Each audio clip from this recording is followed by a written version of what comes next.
Access more. She asked the date of when my dad passed away and what was important to him. And I said, we used to do donut dates. And so the morning of the anniversary of his passing, she left donuts on my front porch. Now I'm going to cry. Okay. We can cry. And I would have missed it if I didn't. You would have missed it. Welcome to the Candace Cameron Bure podcast. We're here to share conversations about life's challenges, celebrations, and everything in between. Season 2 is about finding purpose. Come join us.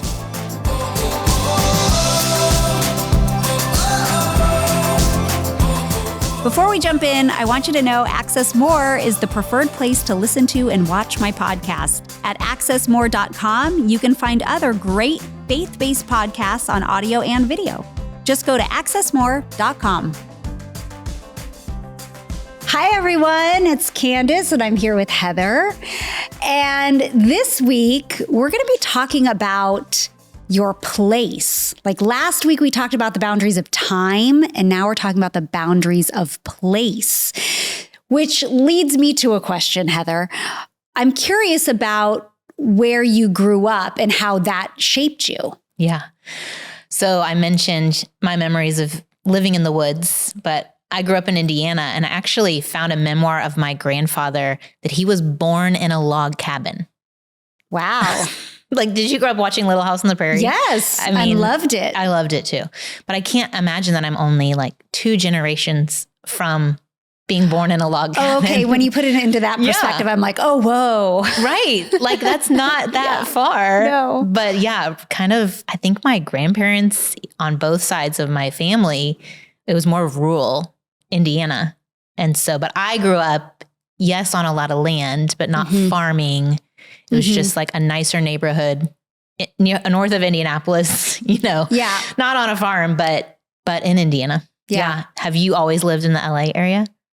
Well, I was born and raised in Los Angeles, and I lived here in the same house when I was a little kid, like the whole time. So my parents had their one house until I was 18, and then I moved out into my own place.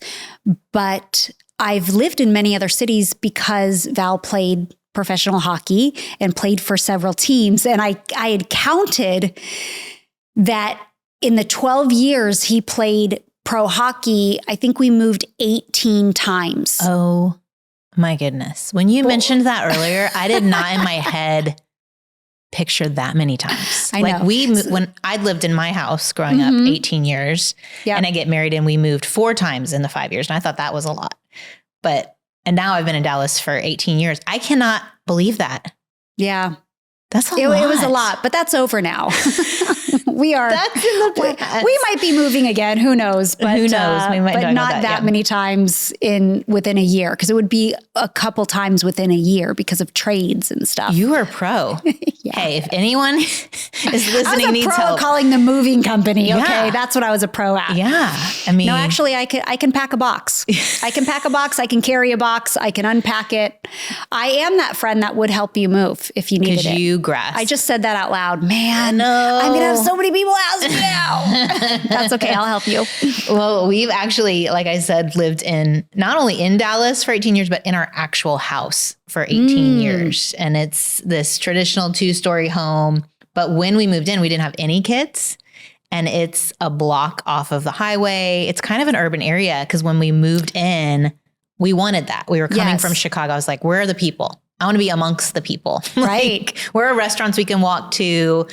As we started having kids, I was like, oh, wait, I kind of want that. More suburbs? Yeah, the idyllic. Yeah, kids knock on the door and come over and play, and you have other families that you're interacting with. And we didn't have that for the whole of our kids' upbringing. And I kind of kept wishing that we would move. And I wanted a couple years ago to move, and that just hasn't been in the cards for us. And is that now I'm just curious about that on a personal level, but is that because you never found the right house, or because something else was prohibiting you from not moving or taking that step? There's different aspects. Some of it is financial, of like, it's Dallas is tricky. There are areas I might want to move into are just outside of our ability to afford.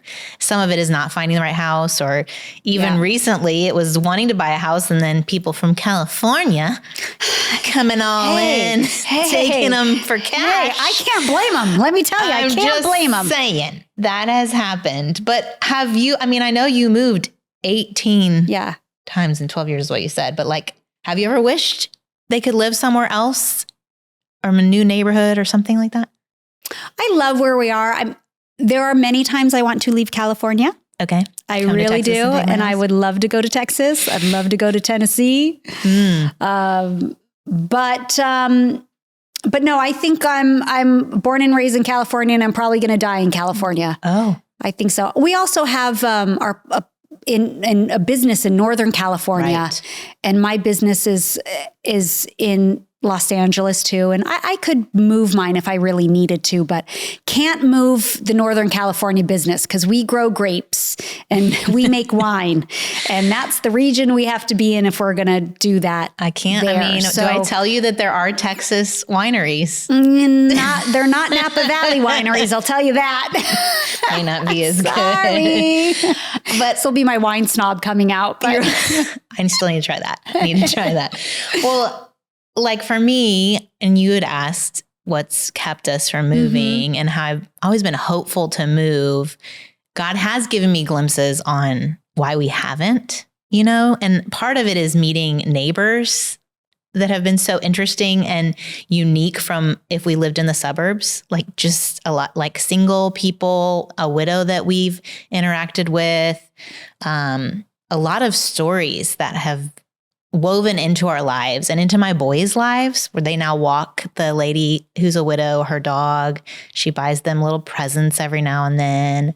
The guy across the street who's this great, quirky guy who makes his own bat houses and goes and sells them in Austin, and is just like a handy guy, and he helped us hang up our bike racks. I mean, just people that are in your neighborhood that you just are like, oh, I see.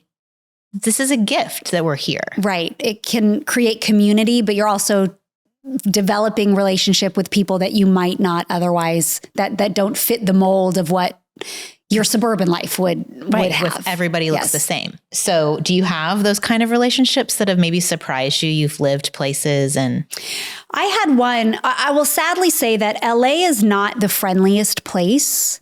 And being born and raised here... we're not neighborly people, even if we're nice people and friendly people, but a lot of people aren't neighborly in Los Angeles. So you can live in the same place and for many years and barely know your neighbors. Okay. And that's kind of normal here. Is it transient? I remember in San Francisco, people were always moving in and out, so you don't get to know them. Not that transient, depending on where you live, just what parts of it. But it's just weird. Like I will be walking Boris, my dog, and you say hi to people. I mean, I understand he's a huge Rottweiler. Maybe that's why they don't want to say hi back. But even I go on hiking trails and I am the person that will say hi as I pass, and so many people will just keep their head down and keep walking and not even look up or give you a smile. It's kind of crazy. That's why I love when I go to other places in the US and people are friendly. I'm like, this is amazing. I love it. I'm not used to it. But I have to tell you this story because we lived in Florida for 10 years. Oh, that's Val played hockey there for the Florida Panthers. And we were in a gated community and it was wonderful. That's the first time I had lived in a gated community, and the kids could just go out and ride their bikes, and we lived in a cul-de-sac. But we had just moved, and within the first couple of weeks being there, I was still pregnant with Max, my youngest, and then Natasha and Lev were, 2 and 4 running around. And this person came to my door, except my garage was open, and she came to the door inside my garage that went to my, into my house. More intimate, like not my front door, which I thought was kind of weird. And I opened that, and I was in my I was about 24 or 25 at the time. And I would say she was probably in her mid 40s. Yeah.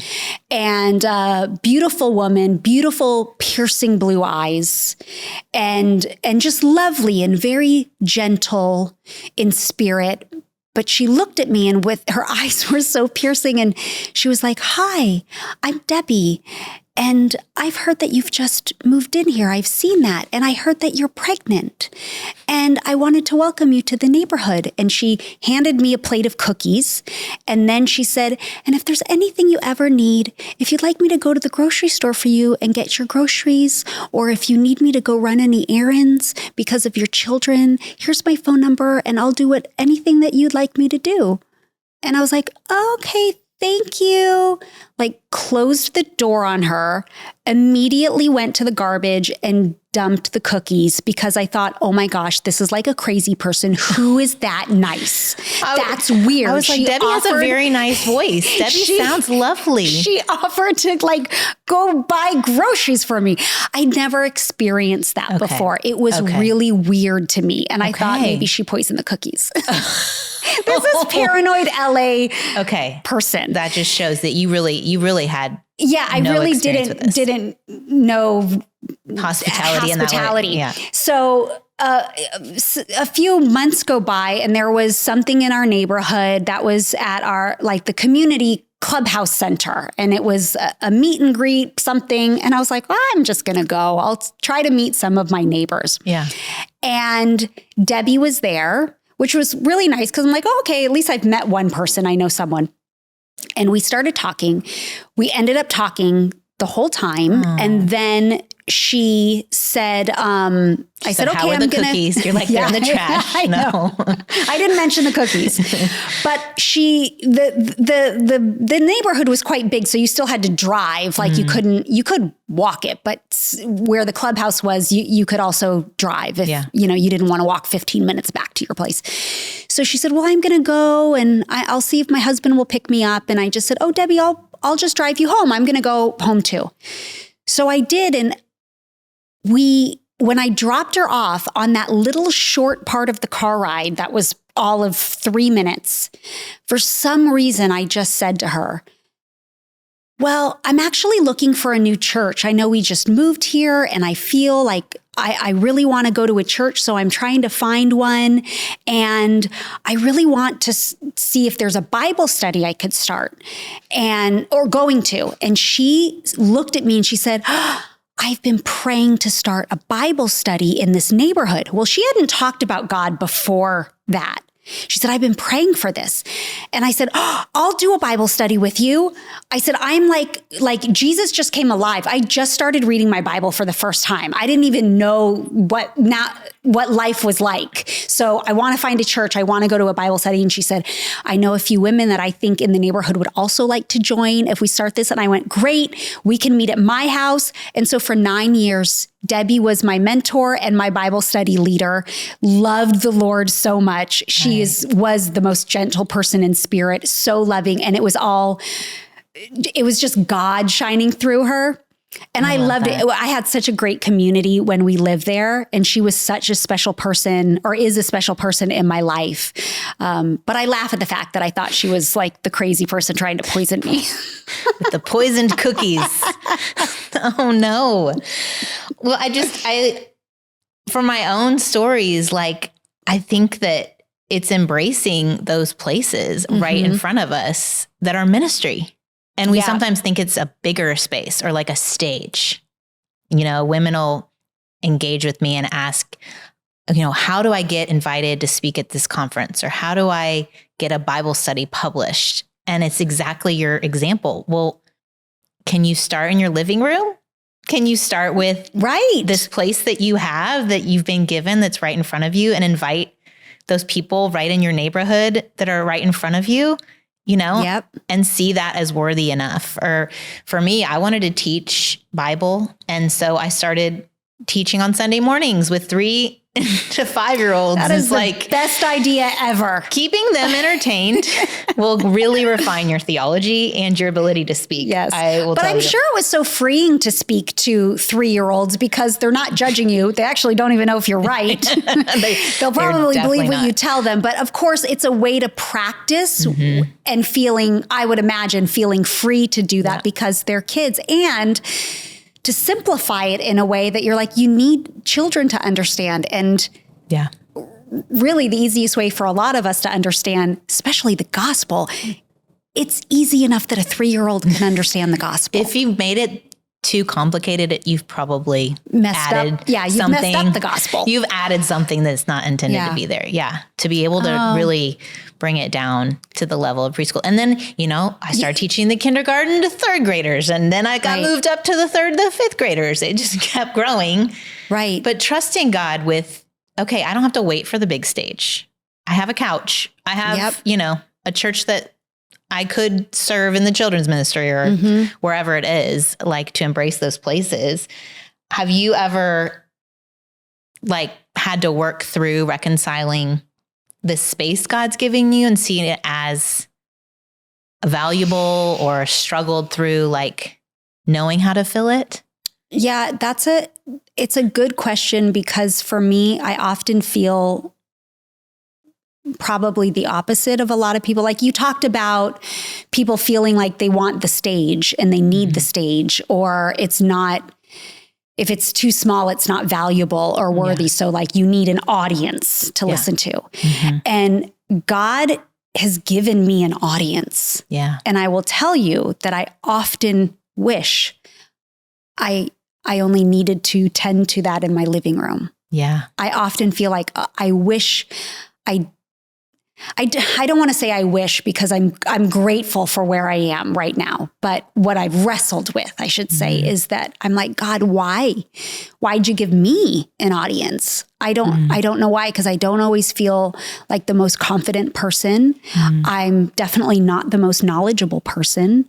But I know that I am a willing person, and I'm willing to accept God's challenges and where I feel he's leading, and I'm willing to learn, but I never feel equipped.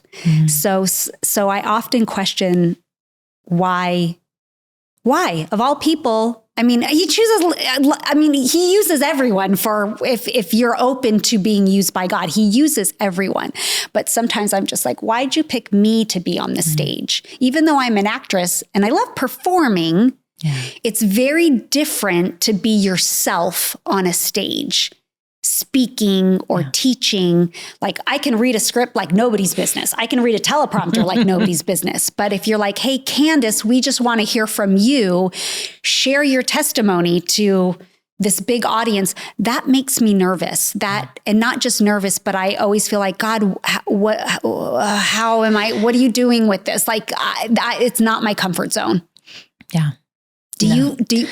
How do you feel about it? No, I just think that it is so interesting and really helpful for people to hear you say that, because I do think it goes back to what we've talked about in all the other episodes of just, it is us showing up, but ultimately about God doing what he's doing, and where we feel not enough, he is more than enough, and where we think we want the bigger audience, it's so protective that he trusts us and gives us something where if we fail, it's a small failure.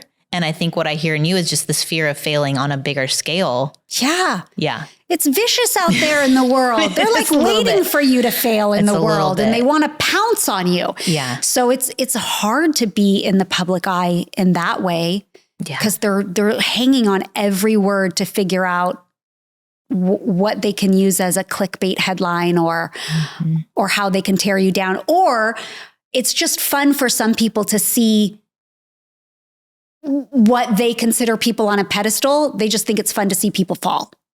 Yeah. And it's not fun. No. And the people that do, it's like we should be hurting for them and praying for them, not celebrating. Ha ha ha, look at them. they felt, but I feel like that's not everyone, of course, but these are the things I think about being given a bigger audience. Well, and it's often the person who hasn't been granted that is doing the judging of the person. Mm-hmm. And I think if we really did sit with the physical place we've been given, whether it's the living room, whether it's the neighborhood, whether it's the city or the state or whatever the location and expansiveness is, to own our own, which we're going to get into more in other episodes, and worry less about yours. So just own the space, but the place. The actual physical place you've been given. Because I know even with my own ministry, I was recording podcasts and they're going all over the world. And yet I realized one day I was walking my neighborhood, and maybe it was during the pandemic because we were all walking more, but I saw a mom pushing a stroller. And I thought in my mind, why is there nothing in me that wants to say, like, encourage and speak into her life in this moment? I'm just walking up to my door, unlocking it, and walking inside. And there's a mom literally right there with a baby in my neighborhood that I could be ministering to. Because you minister to, this is my thing, like hundreds of thousands of moms on your podcast, within your books. But here's a mom face to face, and you're like, I haven't said a word to her. And that whole idea I had when my boys were little of wanting families in the neighborhood and it not happening. Well, now it's happening. Yeah. Like, as I've started this ministry, it's coincided with a turnover in our neighborhood a little bit. And there are, because of its proximity to downtown, and homes are getting, renovated and bigger homes are coming in, we have a lot of young families. And during the pandemic, our church they had signs, and I put it in our front yard that said, if you need prayer, leave a note. And I put a little Post-it note and a pen, and it was amazing how many moms left notes. That's incredible. It was so thoughtful. So great. And you actually took the notes and I would pray for them. And then it started becoming a littering problem, because were the notes just flying off the pad paper? So I got out my Sharpie and I wrote, DM me on Instagram, and I put, don't mom alone. Because I'm thinking, I do have a ministry. Right. If you are feeling isolated in this season, I have encouragement for you. And I would love to pray and connect with you if you're living in your neighborhood. And several moms did. And we connected. And then fast forward, this is so crazy. That's so beautiful, by the way. Thank you. You really put yourself out there within your community. Because I just have to say that, because I'm not saying what podcasting is easy or writing books are easy, but there's a buffer between the audience and you. Like, we're doing this podcast right now and we have listeners and watchers, but we're interacting with you, but there's still a layer that, like, I can't physically touch you, but you opened yourself up to carry your ministry on within your very neighborhood, to look at those women face to face and pray for them, and know that you might run into them, and then know what you've been praying about or what they asked for prayer for. That's a big step. And not all of them follow or know Jesus. And, I realized, I thought, I'm asking moms to gather their moms, and I'm not doing it myself. So I sent out an invite. I sent with my book, like a little note, like, let's get together on this one random night. And a couple of them took me up on it. And it happened to be when my husband's mom had just fallen down the stairs, kind of majorly, like, broke her neck really bad. And anyway, just they got to see my husband and I talking through that situation in real time. And after my husband went upstairs, commented on his ability to talk through his feelings and just be authentic, and things that our church community had been working through. And it was just like, this is why inviting people into your home and living your life in front of them is ministry. Yes, absolutely. It doesn't have to be some massive 12-point Bible study. No. How is the gospel infusing your reactions to life? Yeah. And are you sharing that with people? And we just painted by number together. Like, I had an extra paint by number sets, and we just painted by number and talked and drank some wine. And Wow. were together. And Yep. one of the gals, her dad had just passed away and my dad had passed away. And so we could connect on that level. Yeah. She asked the date of when my dad passed away and what was important to him. And I said, we used to do donut dates. And so the morning of the anniversary of his passing, she left donuts on my front porch. Now I'm going to cry. Okay. You can cry. We can cry. Yeah. That's so sweet. And I would have missed it if I didn't. You would have missed it. And that's all about being aware of the place, like the physical place that you're in. I really, I love hearing those stories. It's so encouraging for me, especially because I have really good friends. We do community in a different way, but I don't have as much neighborly community as I wished I would. And LA is a funny place like that, but it makes me think about different ways I can still be involved with my neighborhood and community or places around. And like your words are pushing me to stretch myself. Well, a really, really crazy thing that happened. Yeah. So that sign was out in 2020, right? This spring. 2 years later. Is that right? Yeah. What year is it now? 2 years later, I am getting ready to go to IF gathering. Mm-hmm. I'd just gotten out of the shower and my son comes up the stairs and he goes, Mom, your friend's here and her kid. And I was like, I'm not expecting a friend and her kid. And I come downstairs, hair dripping wet. And I'm like, hi, open the door. It's a mom I've never met and her son. And she starts talking to me and she's saying, I remember you had a sign out front in front of your house that said you would pray for people. We really need prayer right now. And she was my neighbor on another street who remembered that sign and was in a season where she was trying to find community. And she was a believer. She just was, her church was farther out. She was trying to decide if she stayed in the neighborhood or she moved. It was literally you were that beacon of light, like she was thinking if anybody into her mind because she was desperate for that prayer. Yeah. So we sat together, we talked. I mean, she has created a space in front of her home where kids can come and play because she's like, I do want to embrace this place where I am and create community right here instead of moving out into the suburbs. And so that's a great story.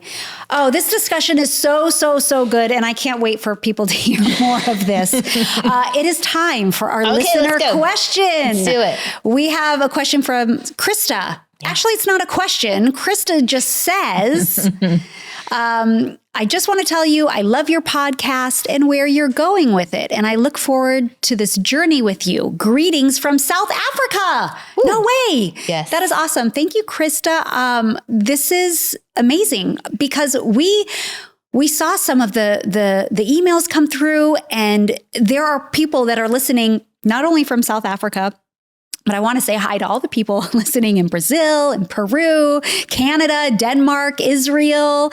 Yeah. I'm sure there's other countries that are listening as well, but thank you so much.